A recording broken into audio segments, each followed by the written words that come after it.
जो गारंटी पे गारंटी आपने देखा होगा 5 महीना पहले चुनाव हुआ और हमारे छत्तीसगढ़ में आदरणीय विष्णुदेव साय जी का सरकार बना और हम महज 5 महीने के अंदर 4 महीने के अंदर 108 से अधिक गारंटी को हम पूरा कर चुके हैं। बस्तर को जिस प्रकार से छत्तीसगढ़ को कांग्रेस के लोगों ने लूटा है, आज जिस तरह का राजनीति हो रहा है मैं तो उसको उचित नहीं मानता। व्यक्तिगत आरोप नहीं लगाना चाहिए। स्तरहीन राजनीति ये बिल्कुल गलत। चुनाव में विकास के मुद्दा गरमा रही कांग्रेस पार्टी एक ऐसी भ्रष्ट पार्टी है जिन्होंने आजादी के बाद ग्राम पंचायत से लेकर पंच से लेकर के पार्लियामेंट तक एक छत्र राज किया। तो काउंटिंग टेबल में हमारा जो योद्धा है इस अंतिम लड़ाई में कितना मुस्तैद रहे उसकी तैयारी की दृष्टि से 4 तारीख को लोकसभा चुनाव की काउंटिंग होने वाली है और उसके पहले भारतीय जनता पार्टी ने अपने प्रत्याशियों की यहाँ पर एक बैठक रखी थी। उसी बैठक में शामिल होने के लिए बस्तर के जो प्रत्याशी हैं महेश कश्यप जी वो यहाँ पर आए थे। क्या मुद्दा रहा इस चुनाव में और कितने वोट से जीत रहे हैं? सबसे बड़ा हमारा मुद्दा है हमारे यशस्वी प्रधानमंत्री जी का गारंटी।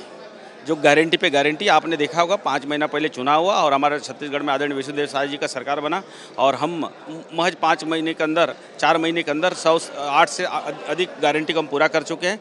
इसलिए मोदी जी की गारंटी के ऊपर पूरा देश को भरोसा है। महतारी वंदन जैसा योजना के माध्यम से 70 लाख महिलाओं को हमने लाभ पहुँचा है और बस्तर को जिस प्रकार से छत्तीसगढ़ को कांग्रेस के लोगों ने लूटा है, जिस प्रकार से बस्तर को आज पूरे देश में बदनाम करके रखा है, इसलिए बस्तर के लोगों ने अब बदलाव चाहते हैं और सदैव भारतीय जनता पार्टी के साथ रहे। इस बार कांग्रेस को पूरी तरह से वहाँ ये कांग्रेसी दावा कर रहे हैं 2-4-5 सीट की जो बात कर रहे हैं उनका कहना है कि उसमें से एक बस्तर की सीट है और कवासी लखमा इस बार भी अजय प्रत्याशी के रूप में सामने है। देखिए उनका आकलन हो सकता है, लेकिन भारतीय जनता पार्टी के तरफ से मुझे जो टिकट दिया गया और मुझे पूरा भरोसा है बस्तर के पूरा वोटर्स के ऊपर, वो पूरा उनका आशीर्वाद मिलेगा और भारी बहुमत से हम चुनाव जीतेंगे। चलिए, तो हमारे साथ ये थे महेश कश्यप। हम और भी प्रत्याशियों से यहाँ पर बात करते हैं क्योंकि वो हमारे साथ मौजूद है। चिंतामणि महाराज हमारे साथ मौजूद है। वहाँ पर हम मोदी जी के गारंटी पर महतारी वंदन योजना और जो लोगों को पीएम आवास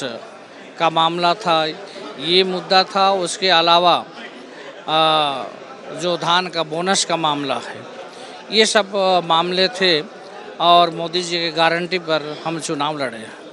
ये बताओ कि जिस तरह से ये चुनाव लड़ा गया, व्यक्तिगत आरोप प्रत्यारोप रखे, बहुत सारी चीज़ें जो एक स्तरहीन टाइप की जो राजनीति यहाँ पर हुई है, इसके बारे में क्या कहें?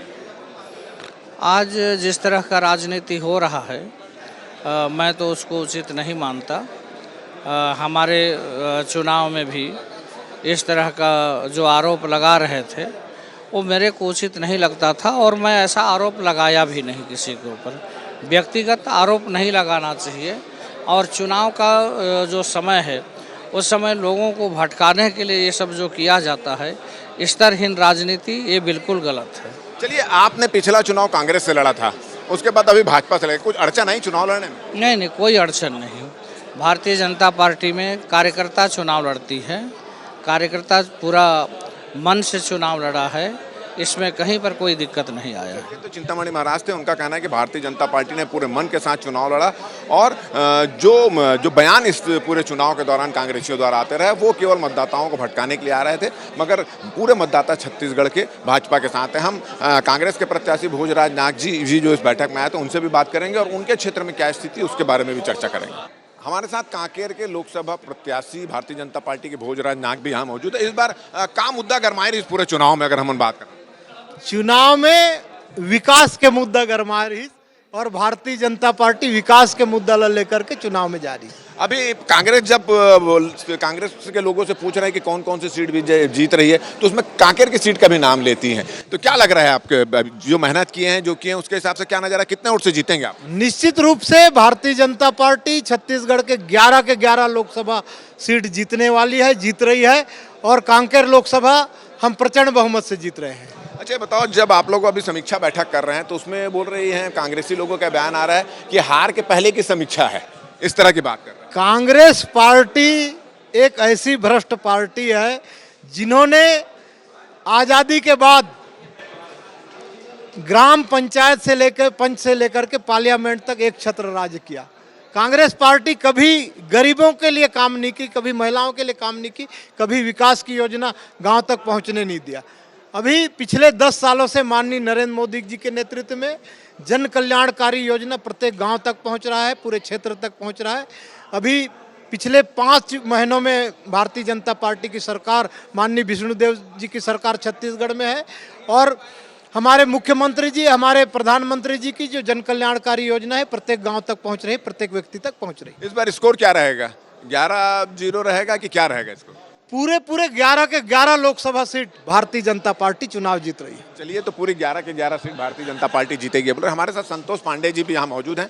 अगर हम बात करें, अभी आप लोगों की समीक्षा हुई है, इस समीक्षा के बाद पूरा चुनाव और पूरी समीक्षा के बाद क्या लग रहा है, इस बार स्कोर क्या रहेगा? 11-0 रहेगा कि कुछ बदल सकता है? पहली बात तो राजेश जी, मैं आईबीसी के माध्यम से बता दूं कि समीक्षा उस प्रकार की नहीं हुई है।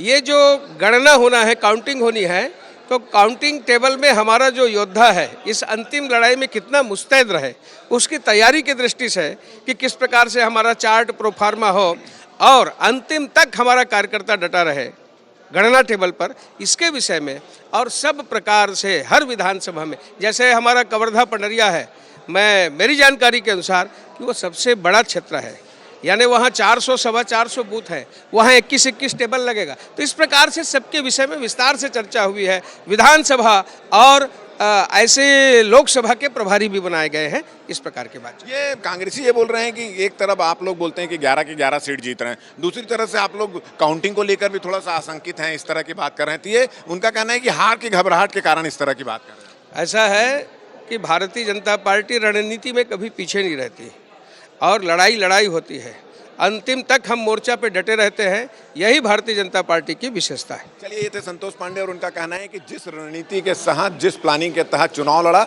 उसी प्लानिंग के तहत वह वोटिंग की तैयारी में भी लड़ रहे हैं और भारतीय जनता पार्टी और भारतीय जनता पार्टी के कार्यकर्ता एक योद्धा की तरह चुनाव लड़ते हैं। और ये जो पूरे युद्ध का जो अंतिम चरण है काउंटिंग, उसके लिए भी उन्होंने प्लानिंग की है, रणनीति बनाई है और एक उसी को लेकर यहाँ पर आज समीक्षा की जा रही थी।